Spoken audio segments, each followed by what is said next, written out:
له مالان میډیا څخه ورزشي خبرونو ته مو زه نصرت الله خوشحال هرکلی کوم. د خوست ولایت د لکڼو والیبال جام سیالۍ چې په اپریل میاشت کې د لکڼو اړوند ایوب خیلو سیمه کې پیل شوې وې د حکیم دانش لوبډلې په اتلولۍ پای ته ورسېدې. د سیالیو پایلوبه د پښتونخوا او د کابل دانش لوبډلو ترمنځ وه چې په پایله کې د کابل لوبډلې له 5 میدانونو 3 هغه یې وګټل او د پښتونخوا لوبډلې ته یې ماتې ورکړه. په دې سیالیو کې له کابل میدان وردګ، لوګر، پکتیا، څمکنیو او کوزې پښتونخوا بڼو څخه شاوخوا 15 لوبډلو برخه اخیستې وه. په پای کې د سیالیو د تنظیم کوونکي کمیټې له لوري ګټونکو لوبډلو او مخکښو ورزشکارانو ته نغدي ډالۍ، کپونه او میډالونه ورکړل شول. د غزنی ولایت په مرکز غزنی ښار کې د فوټسال رمضان جام سیالۍ چې د اپریل میاشتې په 10 نیټه په افتخار جمنازیوم کې پیل شوې وې د سما اف سی لوبډلې په اتلولۍ پای ته ورسېدې. په دې سیالیو کې 32 لوبډلو برخه اخیستې وه او پایلوبې ته یې پامیر اټک او سما اف سی لوبډلو لار ومونده. په پایله کې سما اف سی لوبډلې د 3-0 په توپیر سیالۍ لوبډلې ته ماتې ورکړه او د جام اتلولي یې په خپل نوم کړه. په پای کې د غزنی د فوټسال فدراسیون د استازي له لوري ګټونکو لوبډلو او مخکښو لوبغاړو ته کپونه، میډالونه او ستاینلیکونه ورکړل شول. د غزنی ولایت په اندړ ولسوالۍ کې د ورزش امریت په همغږۍ د اختر په مناسبت د 14 لوبډلو ترمنځ د فوټسال پیل شوې سیالۍ د بند سردې ینګ لوبډلې په اتلولۍ پای ته ورسېدې.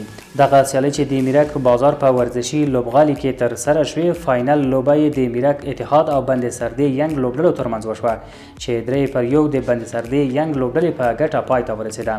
په پای کې د ورزش امریت لخوا کپونه، میډالونه او تقدیرنامې هم ورکړل شوې. د زابل ولایت د بدني روزنې او ورزش امریت او فوټبال فدراسیون په ګډه همغږۍ په شاجوی ولسوالۍ کې د 14 لوبډلو ترمنځ د فوټبال سیالۍ پیل شوې. د دغه سیالۍ لومړۍ لوبه د اتفاق او مینوال لوبډلو ترمنځ ترسره شوه چې په پایله کې 3-3 ګولونو باندې مساوي پای ته ورسېده. باید یادونه وشي چې یادې سیالۍ به یوه میاشت وخت ونیسي.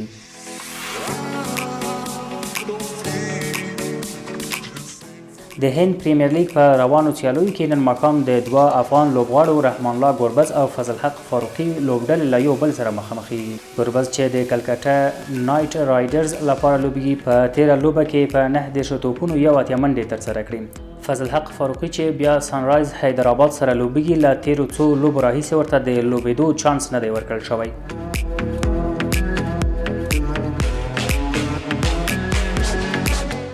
د هندستان پریمیر لیگ آی پی ایل کې د رایل چیلنجرز او لکنو سوپر چاینز ترمنځ لوبه هغه وخت ګرمه شوه کله چې د افغان چټک توپ اچونکي نوین الحق او د هندي ستوري ویرات کوهلي ترمنځ شخړه رامنځته شوه. د پاکستان نوموتی کرکټر شاهد افریدي رسنیو سره د خبرو پر مهال د نوین الحق او کوهلي د شخړې په اړه نوین یوازې هغه وخت غبرګون ښیي چې په غیر ضروري ډول وپارول شي. افریدی داسې مهال دغه څرګندونې کوي چې څو کاله وړاندې د خپله له نوین الحق سره د بنګلادیش پریمیر لیگ پر مهال لفظي شخړه کړې وه.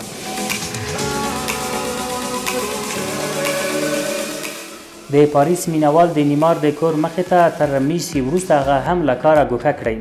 د رسنیو د راپورونو له مخې په دې ورځو کې د دې لوبډلې د 2 سترو ستورو پر وړاندې د پاریس د مینوالو کرکه او بغاوت خپل اوج ته رسېدلی دی.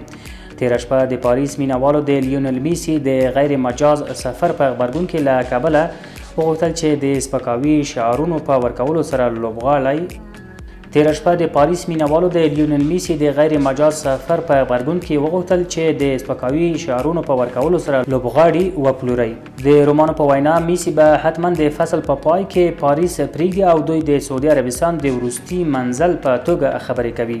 مهمه خبره دا وه چې له میسي وروسته نیمار ته هم د پاریسیانو د نفرت اور بل شو. فرانسوي مینوال د نیمار کور ته ورغل او له کابله یې وغوښتل چې هغه هم له دندې ګوښه کړي.